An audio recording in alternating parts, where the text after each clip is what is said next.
শীতলক্ষ্যা ৩ সেতু ঘিরে কর্মযজ্ঞ চলছে। মুক্তারপুর পঞ্চবটি সড়ক 4 লেন উন্নীতের কাজ, অগ্রগতি 29%। আগামী বছর জুনে কাজ শেষের আশা। পল্লী বিদ্যুতের ভুতুরে বিলে বিপাকে মাদারীপুরের ডাসারবাসী, অভিযোগ করেও মিলছে না প্রতিকার। ব্যবহার বাড়াই কারণ, দাবি বিদ্যুৎ বিভাগের। ডিমের বাজারে অস্থিরতা কাটছে না। গাজীপুরে সপ্তাহ ব্যবধানে ডজনে বেড়েছে 25 টাকা। মুন্সিগঞ্জে ঊর্ধ্বমুখী আলুর দর। সাভারে বেড়েছে মাছের দাম। এবং ঘূর্ণিঝড় রেমালের আঘাতে ভেঙে গেছে গোপালগঞ্জের শিরখালের সেতু। সড়ক যোগাযোগে ভোগান্তি সদর ও টুঙ্গিপাড়াবাসীর, দ্রুত মেরামতের আশ্বাস।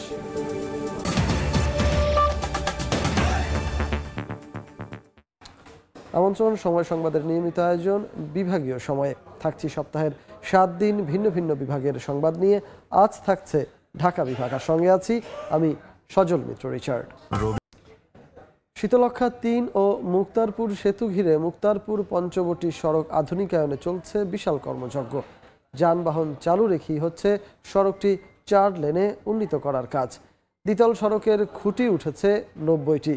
এগুচ্ছে গার্ডার নির্মাণের কাজও, অগ্রগতি 29%। নাসির উদ্দিন উজ্জ্বলের রিপোর্ট, আর ছবি তুলেছেন আবু সাইদ। মুন্সিগঞ্জ জেলা শহরের সঙ্গে রাজধানীর সহজ যোগাযোগ পঞ্চবটি মুক্তারপুর সড়ক আধুনিকায়নে পঞ্চবটি মোড় থেকে 6 লেনে 310 মিটার করে ফতুল্লা ও নারায়ণগঞ্জ দুই দিকে প্রসারিত হচ্ছে। আর কাশীপুর থেকে চর সৈয়দপুর পর্যন্ত দোতলা 2 লেনে। পুরনো সড়কটি আরও 2 লেনে প্রশস্ত হবে এই অংশে। শীতলক্ষ্যা 3 সেতুর গোল চত্বর থেকে মুক্তারপুর সেতু পর্যন্ত 3.75 কিলোমিটার সড়ক সরাসরি 4 লেনের। 27 গার্ডার নির্মাণের পর চলছে সক্ষমতার পরীক্ষা। খুঁটির উপর পাশাপাশি 30 মিটার দীর্ঘ 6টি করে গার্ডার বসবে। এরপরই স্থাপন করা হবে ডেস্ক স্ল্যাব। এরপরে প্রক্রিয়া হচ্ছে আমরা লিফটিং করব, তারপরে ডেস্ক স্ল্যাব করে আমরা পরবর্তী স্টেপে অগ্রসর হব। লোকেশন শিফট করতে হচ্ছে, রিডিজাইনের প্রশ্ন চলে আসতেছে, রিডিজাইন করে আমাদেরকে আগাইতে হচ্ছে, স্টেপ বাই স্টেপ আগাইতে হচ্ছে, যার ফলে একটু দেরি হচ্ছে। কাশীপুর থেকে পঞ্চবটি পর্যন্ত 3.5 কিলোমিটার অংশে 158টি পিয়ার স্থাপনের কাজ চলছে। আর পঞ্চবটি ইন্টারসেকশনের নারায়ণগঞ্জমুখী র্যাম গার্ডার স্থাপনের জন্য পুরোপুরি প্রস্তুত। আগামী বছরের জুনে রয়েছে প্রকল্প সম্পন্ন করার টার্গেট। কাজের গতি অত্যন্ত ভালো। আমরা আশাবাদী আমাদের যে নির্দিষ্ট সময় আছে, নির্দিষ্ট সময়ের মধ্যে প্রজেক্টটা শেষ করব। 2242 কোটি 77 লাখ টাকার এই প্রকল্পের অগ্রগতি 29%। এরই মধ্যে 90টি খুঁটি উঠে গেছে, তাই এখন চলছে গার্ডার স্থাপনের প্রস্তুতি। নারায়ণগঞ্জের চর সৈয়দপুর থেকে নাসির উদ্দিন উজ্জ্বল, সময় সংবাদ। পল্লী বিদ্যুতের ভুতুরে বিলে বিপাকে মাদারীপুরের ডাসার উপজেলাবাসী। 1 মাসের ব্যবধানে 3 থেকে 4 গুণ বেশি বিল হওয়ায় ক্ষুব্ধ বাসিন্দারা। এমনকি অভিযোগ করেও মিলছে না প্রতিকার। তবে পল্লী বিদ্যুৎ বিভাগের দাবি অতিরিক্ত নয়, ব্যবহার বাড়ায় বিল বেড়েছে। শাহাদাত আকনের ছবিতে সঞ্জয় কর্মকার, অভিজিতের রিপোর্ট। পল্লী বিদ্যুৎ অফিসের কর্মকর্তার সঙ্গে গ্রাহকের বাকবিতণ্ডা। হঠাৎ বিল বেড়ে যাওয়ার কারণেই এমন পরিস্থিতি। হঠাৎ বিল বেড়ে যাওয়ায় বিপাকে পড়েছেন মাদারীপুরের ডাসার উপজেলার পল্লী বিদ্যুতের গ্রাহকরা। তারা জানান, গত মাসের বিল থেকে 1 লাফে 3 থেকে 4 গুণ বেশি বিল চলতি মাসে এসেছে। গ্রাহকের অভিযোগ, অফিসে বসেই বিল তৈরি করছেন উপজেলার 7 জন মিটার রিডার। 1 মাসের বিল বকেয়া হলেই গ্রাহকের সংযোগ বিচ্ছিন্ন করছে কর্তৃপক্ষ। নতুন করে সংযোগ নিতেও গ্রাহককে গুনতে হচ্ছে বাড়তি 850 টাকা।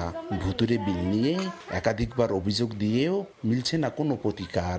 আমার গ্যাস মাসে আছে 1100 টাকা, এই মাসে ওইটা লিয়ে যোগ করে আছে 5774 টাকা। গ্যাস মাসে আমার বিল আসছে 1000 টাকা, এই মাসে আমার বিল আসছে 4700 টাকা। গত মাসে আপনার কি কারেন্ট বিল আছে 772 টাকা, এই মাসে আইছে 1980 টাকা। এর অভিযোগ দিমু কার কাছে? তবে পল্লী বিদ্যুৎ বিভাগ বলছে ভিন্ন কথা, অতিরিক্ত নয়, ব্যবহার বাড়ায় বিল বেড়েছে বলে জানান সংশ্লিষ্ট কর্মকর্তা। বিলগুলি সঠিক করা হয়েছে এবং মিটার রিডিং অনুযায়ী করা হয়েছে এবং প্রতিটা বিলই সঠিক আছে। তবুও যদি আমরা যারা অভিযোগ করছে আমরা তদন্ত করতেছি, যদি কোনো ভুল পাওয়া যায় এগুলি সংশোধনের ব্যবস্থা নিব। ডাসার উপজেলার 28টি গ্রামে পল্লী বিদ্যুতের গ্রাহক রয়েছেন 16,273 কিলোমিটার বিদ্যুৎ লাইনের দৈনিক চাহিদা 3.5 মেগাওয়াট। সঞ্জয় কর্মকার, অভিজিৎ, সময় সংবাদ, মাদারীপুর। ডিমের বাজারে অস্থিরতা কাটছেই না। গাজীপুরে সপ্তাহ ব্যবধানে প্রতি ডজনে বেড়েছে 27 টাকা। মুন্সিগঞ্জে আলুর দাম পাইকারিতে বেড়েছে কেজিতে 2 টাকা। সাভারে মাছের দরও ঊর্ধ্বমুখী, এতে ক্ষুব্ধ ভোক্তারা। তবে মানিকগঞ্জে কমেছে সবজির দর। ডিমের বাজারের অস্থিরতা কমছেই না। সিন্ডিকেটের কবলে পড়ে আবারও ঊর্ধ্বমুখী দাম। এক সপ্তাহের ব্যবধানে গাজীপুরে প্রতি ডজন ডিমের দাম বেড়েছে 27 টাকা। এতে বিপাকে ভোক্তারা। তবে অপরিবর্তিত মাংসের দর। প্রতি কেজি গরুর মাংস বিক্রি হচ্ছে 750 থেকে 800 টাকা, আর ব্রয়লার মুরগির কেজি 220 থেকে 240 টাকা। 300 টাকা কেজি কিনছি, আজকে 375 টাকা কিনলাম, 75 টাকা বেশি। আলু উৎপাদনের অন্যতম শীর্ষ জেলা মুন্সিগঞ্জে পণ্যটির দরে সপ্তাহের ব্যবধানে বেড়েছে আরও 2 টাকা। বর্তমানে পাইকারি বিক্রি হচ্ছে প্রতি কেজি 52 টাকা, আর খুচরা 55 থেকে 60 টাকায়। গোলায় সংরক্ষিত ছাড়াও আগেভাগেই বের করা হিমাগারের আলুও বাজারে বিক্রি চলছে। তারপরেও চড়া দরের কারণে ক্ষুব্ধ ভোক্তারা। প্রশাসনের সঠিক তদারকি না থাকাকেই দায়ী করেন তারা। গত সপ্তাহে নিলাম 250 টাকায় পালা 5 কেজি, এখন দেখা যায় আবার 10 টাকা বেশি যাচ্ছে। আর দাম বাড়াইতে আছে কারা, এখন হয়তো এটা ওরা কি সিন্ডিকেট করে না কি বুঝতে পারছি না। 47 টাকা আলু কিনি আমরা, 3 টাকা কেরেন খরচ, 50 টাকা পরে আমরা 52 টাকা ব্যস্ত আছি। আবার 1 টাকা খাজনা দিই, 3 টাকা ওই যে খরচ, এই জন্য 52 টাকা আলু ব্যস্ত আছি কেজি। আমরা কেমনে আমরা চলি, আমরা সাধারণ লোকের তো অনেক কষ্ট হইতেছে ভাই। সাভারের সর্ববৃহৎ পাইকারি মৎস্য আড়তে গত সপ্তাহের তুলনায় সব প্রকার মাছের দাম কেজিতে বেড়েছে 20 থেকে 30 টাকা। বৃষ্টিপাতের কারণে মাছের আমদানি কম হওয়ায় কারণ দাবি আড়তদারদের। আমদানি কম, এই কারণে প্রত্যেক কেজি মাছে 20 টাকা করে বেশি। সাগরে মাছ ধরা পড়তেছে না, এই জন্য মাছের দাম বেশি। তবে কমেছে মানিকগঞ্জের সবজির দর। ঢাকা আরিচা মহাসড়কের জাগির বন্দর আড়তে সব ধরনের সবজি কেজিতে কমেছে 5 থেকে 10 টাকা পর্যন্ত। এতে খুশি ভোক্তারা। কমছে, আমাদের গরিব মানুষের লিগে ভালো হয়েছে। আমরা অল্প টাকা আমরা কেনা খাই, গরিব মানুষের ভালো হয়েছে। সবজির আমদানি বর্তমানে এত পরিমাণ আমদানি আছে, এই আমদানি হওয়ার কারণে দামটা একদম হাতের নাগারে এসেছে। দুন্দুল ছিল 7 দিন আগে 20 টাকা 30 টাকা, এখন দুন্দুল 5 টাকা কেজি। নেওয়ার মতো লোক নাই। একটা লাউ এখন 10 টাকা পিস। এই যে পার্কিংয়ে রাখছি, নেওয়ার মতো লোক নাই, কোনো তরকারি খাইতেছে না। সরবরাহ বৃদ্ধি পাইছে, এই জন্য সবকিছুর দাম কম। এছাড়া মাদারীপুরে এক সপ্তাহ ধরে অপরিবর্তিত নিত্যপণ্যের বাজার। চাল, তেল, ডাল বিক্রি হচ্ছে আগের দামেই। আইরিন আয়াত, সময় সংবাদ। বিভাগীয় সময় আরও থাকছে। জমে উঠেছে চতুর্থ ধাপের উপজেলা পরিষদ নির্বাচনের প্রচারণা। দিনরাত ভোটারদের দ্বারে দ্বারে প্রার্থীরা দিচ্ছেন উন্নয়নের নানা প্রতিশ্রুতি। ঘূর্ণিঝড় রেমালের আঘাতে ব্রিজ ভেঙে যাওয়ায় চলাচলে ভোগান্তি পোহাচ্ছেন গোপালগঞ্জের 2 উপজেলার লক্ষাধিক মানুষ। দ্রুত ব্রিজ মেরামতের বিষয়ে ঊর্ধ্বতন কর্তৃপক্ষকে জানিয়েছেন উপজেলা নির্বাহী কর্মকর্তা। আর সাময়িকভাবে বিকল্প উপায়ে যান চলাচলের ব্যবস্থা করে দেওয়ার আশ্বাস নির্বাহী প্রকৌশলীর। HM মানিকের ক্যামেরায় জয়ন্ত শিরালির রিপোর্ট। ঘূর্ণিঝড় রেমালের প্রভাবে গত 27 মে জোয়ারের পানির তোড়ে ভেঙে যায় এই ব্রিজটি। গোপালগঞ্জ সদর উপজেলার বেদগ্রাম বর্ণী সড়কের সিলনা এলাকার শিরখালে নির্মিত ব্রিজটি টুঙ্গিপাড়ার একাংশকে সংযুক্ত করেছে জেলা শহরের সঙ্গে। সড়কটি দিয়ে টুঙ্গিপাড়ায় প্রায় 50,000 মানুষ জেলা শহরে এবং সদর উপজেলার 50,000-এরও বেশি মানুষ টুঙ্গিপাড়া সহ বিভিন্ন এলাকায় যাতায়াত করেন। হঠাৎ বৃষ্টির এমন বেহাল দশায় চরম ভোগান্তিতে যানবাহন চালক ও এলাকাবাসী। মানুষ অত্যন্ত ঝুঁকি নিয়ে চলাফেরা করছে, আর না গেলেও নয়। আসতে পারতেছি না, গাড়ি ঘোড়া যাতে পারতেছি না। ছেলেবেলে নিয়ে যাদের খবরের সমস্যা আছে, স্কুল সব কলেজে বন্ধ। এটা আমাকে মেইন রোড, এই রোডের জন্য যে গাড়ি ঘোড়া সব বন্ধ। ব্রিজটি দ্রুত মেরামতের বিষয়ে ঊর্ধ্বতন কর্তৃপক্ষকে জানানো হয়েছে বলছেন উপজেলা নির্বাহী কর্মকর্তা। আর আপাতত বিকল্প উপায়ে যানবাহন চলাচলের ব্যবস্থা করে দেওয়ার আশ্বাস নির্বাহী প্রকৌশলীর। জনদুর্ভোগের কথা ইতিমধ্যে আমরা সরেজমিনে পরিদর্শন করে ঊর্ধ্বতন কর্তৃপক্ষের দৃষ্টি আকর্ষণ করেছি। নিশ্চয়ই ঊর্ধ্বতন কর্তৃপক্ষ যথাশীঘ্র এই সুরাহার জন্য ব্যবস্থা গ্রহণ করবে। বেইলি ব্রিজ অথবা টেম্পোরারি আমরা ব্যাম্বো ব্রিজ করে দিব, যাতে মানুষ সহ হালকা যানবাহন চলাফেরা করতে পারে। 20 লাখ টাকা ব্যয়ে 69 ফুট দৈর্ঘ্য ও 12 ফুট প্রস্থের ব্রিজটি 1994 সালে নির্মাণ করা হয়। 2023 সালে 13 লাখ টাকা ব্যয়ে মেরামত করা হয়। সময় সংবাদ, গোপালগঞ্জ। মানিকগঞ্জের কালীগঙ্গা নদীর ওপরে পাকা সেতু নির্মাণের পর সংযোগ সড়ক তৈরি না করায় ব্যবহার করতে পারছেন না এলাকাবাসী। এ কারণে ভোগান্তিতে সদর ও ঘিওর উপজেলার অন্তত 70 গ্রামের মানুষ। একই নদীর ওপর আরেক এলাকায় খেয়াঘাটে সেতু নির্মাণের পরিকল্পনা হলেও আলোর মুখ দেখেনি। তবে জটিলতা কাটিয়ে শিগগিরই ব্যবস্থা নেওয়ার আশ্বাস এলজিইডির। মোহাম্মদ ইউসুফ আলীর পাঠানো তথ্য, রমজান আলীর ছবি নিয়ে রিপোর্ট। বিলের মাঝে কালীগঙ্গা নদীর ওপর নির্মাণ করা হয়েছে পাকা সেতু, অথচ কোনো সংযোগ সড়ক নির্মাণ না করায় এখন কেউ ব্যবহার করতে পারছেন না। 2022 সালে মানিকগঞ্জের ঘিওর উপজেলার বৈকুণ্ঠপুরে 34 কোটি টাকা ব্যয়ে 365 মিটার দীর্ঘ সেতু নির্মাণ করে এলজিডি। তবে কার্যাদেশ অনুযায়ী সংযোগ সড়ক নির্মাণ করা হয়নি। এ কারণে বিপাকে পড়েছেন 30 গ্রামের বাসিন্দা। বিকল্প সড়কে যাতায়াত ও পরিবহন করতে অতিরিক্ত ঘুরতে হচ্ছে 10 থেকে 15 কিলোমিটার। ব্রিজে করে মাটি নাই, আমরা চলতে পারতাছি না, এপার উপর যাইতে পারতাছি না। 30টা গ্রাম আশেপাশে আমাকে আছে, আমাকে খুবই অসুবিধা। যত তাড়াতাড়ি হইলে আমাকে ভালো হয়। এদিকে একই নদীর উপর উপজেলার বরুন্ডি এলাকার খেয়াঘাট দিয়ে পারাপার করছেন অন্তত 40 গ্রামের মানুষ। একটি সেতু নির্মাণের দীর্ঘদিনের দাবি এখনো পূরণ হয়নি বলে জানান বাসিন্দারা। বর্ষা মৌসুমে কালীগঙ্গায় স্রোত তীব্র আকার ধারণ করায় ভোগান্তিতে পড়েন 70 গ্রামের অর্ধলক্ষাধিক মানুষ। এখানে 1-1.5 ঘন্টা বসে থাকতে হয় নৌকা পারাপারের জন্য। প্রতিদিন না হলেও 1500 থেকে 2000 লোক এখান থেকে যাওয়া আসা করে। ঝড় বৃষ্টির দিনে রিস্ক থাকে। আমরা ব্রিজ চাই, এটা প্রধানমন্ত্রীর কাছে আমাদের আবেদন। এদিকে স্থানীয় সরকার প্রকৌশল বিভাগ জানায়, ভূমি অধিগ্রহণ জটিলতাতেই বৈকুণ্ঠপুরের সেতুর সংযোগ সড়ক নির্মাণে দেরি হচ্ছে। আর বরুন্ডি এলাকায় খেয়াঘাটে শিগগিরই পাকা সেতু নির্মাণ করা হবে। আমরা শীঘ্রই কাজটি শুরু করতে যাচ্ছি এবং আশা করি যে আমরা 5 থেকে 6 মাসের মধ্যে টোটাল ব্রিজের অ্যাপ্রোচ সমাপ্ত করে জনগণের সুবিধার জন্য চালু করে দিব। এলজিডির তথ্য মতে বরুন্ডিতে 350 মিটার দৈর্ঘ্যের সেতু নির্মাণে ব্যয় ধরা হয়েছে প্রায় 60 কোটি 33 লাখ টাকা। সময় সংবাদ, মানিকগঞ্জ। ভোট গ্রহণের আর মাত্র 4 দিন বাকি। জমে উঠেছে চতুর্থ ধাপের উপজেলা পরিষদ নির্বাচনের প্রচারণা। ফরিদপুরের বোয়ালমারী উপজেলায় প্রচারণায় ব্যস্ত সময় পার করছেন চেয়ারম্যান ও ভাইস চেয়ারম্যান প্রার্থীরা। সকাল থেকে গভীর রাত পর্যন্ত চালাচ্ছেন প্রচারণা। মানুষের দাঁড়ে দাঁড়ে গিয়ে করছেন ভোট প্রার্থনা, দিচ্ছেন নানা প্রতিশ্রুতি। বোয়ালমারী উপজেলা পরিষদ নির্বাচনে চেয়ারম্যান পদে 5 জন ও ভাইস চেয়ারম্যান পদে 11 জন প্রার্থী প্রতিদ্বন্দ্বিতা করছেন। তবে যোগ্য ব্যক্তিকে বেছে নেবেন বলে জানান ভোটাররা। বোয়ালমারী উপজেলায় ভোটার সংখ্যা 2,04,698 জন।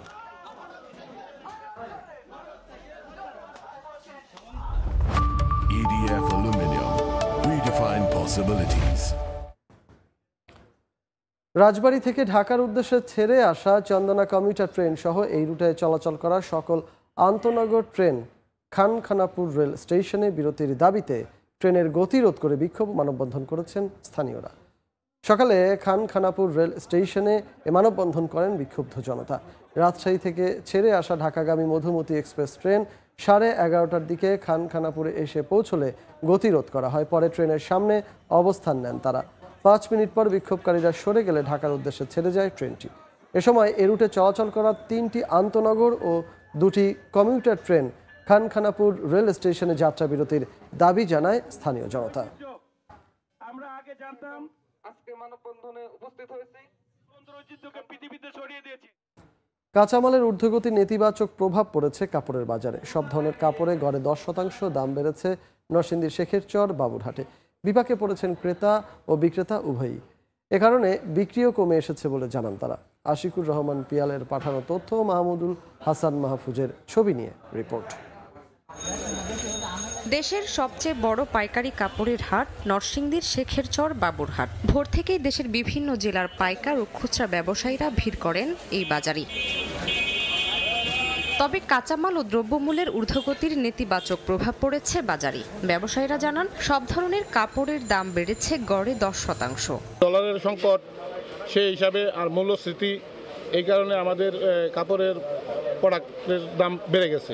এদিকে বেশি দামে পোশাক কিনে খুচরা পর্যায়ে বিক্রিতে বিপাকে পড়তে হচ্ছে জানান পাইকারি ক্রেতারা। ছিট কাপড় এগুলোর দাম অনেক বাড়ে গেছে। এখন আমরা আগে নিতাম 1 লাখ টাকার মাল, এখন আমরা 50,000 টাকার মাল নিই আর কি। ব্যবসায়ী নেতারা বলছেন আগে থেকে 200 থেকে 300 কোটি টাকা প্রতি হাটে বেচাকেনা হলেও এখন তা অর্ধেকে নেমেছে। আগে প্রায় 250-300 কোটি টাকার মতো বেচাকেনা হইতো, এখন আমার মনে হয় 150-200 কোটি টাকা হইতে পারে। শেখেরচর বাবুরহাট বাজারে ছোট বড় মিলিয়ে 5,500 দোকান রয়েছে। সপ্তাহের বৃহস্পতিবার থেকে শনিবার পর্যন্ত 3 দিন চলে এ হাটের বেচাকেনা। সময় সংবাদ, নরসিংদী। বিভাগীয় সময়ে আরেকবার ফরিদপুরে বাম্পার ফলন হয়েছে পেঁয়াজ বীজের। এখন চলছে ক্ষেত থেকে বীজ তুলে তা প্রক্রিয়াজাতকরণ। তবে চলতি মৌসুমে পেঁয়াজের দাম বেশি হওয়ায় উৎপাদন খরচও বেশি হয়েছে বলে জানান কৃষক।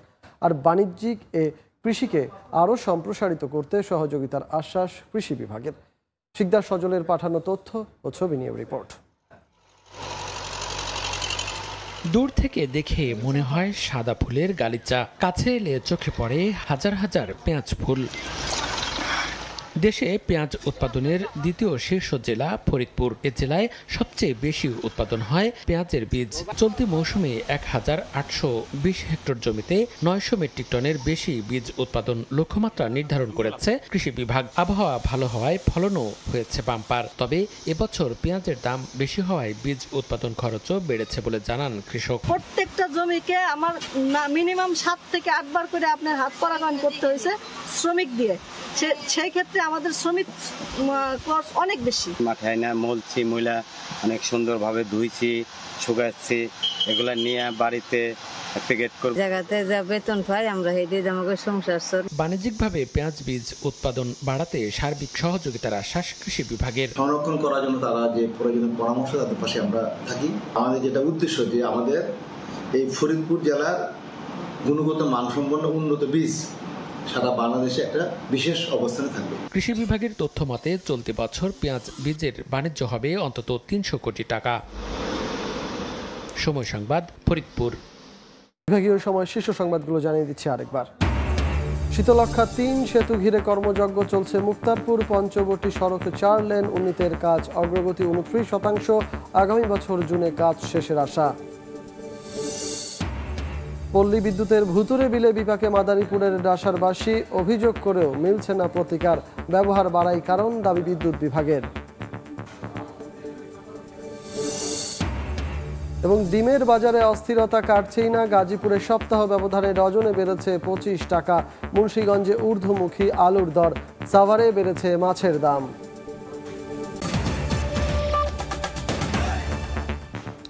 এই ছিল বিভাগীয় সময়ে। আগামীকাল থাকবো চট্টগ্রাম বিভাগের আয়োজন নিয়ে। এরপর আন্তর্জাতিক সময়ের সঙ্গে থাকবেন সহকর্মী ওমর ইনান। রিচার্ড, আপনাকে ধন্যবাদ। আন্তর্জাতিক সময় নিয়ে ফিরছি কিছুক্ষণ পর, সঙ্গে থাকুন সময়ের।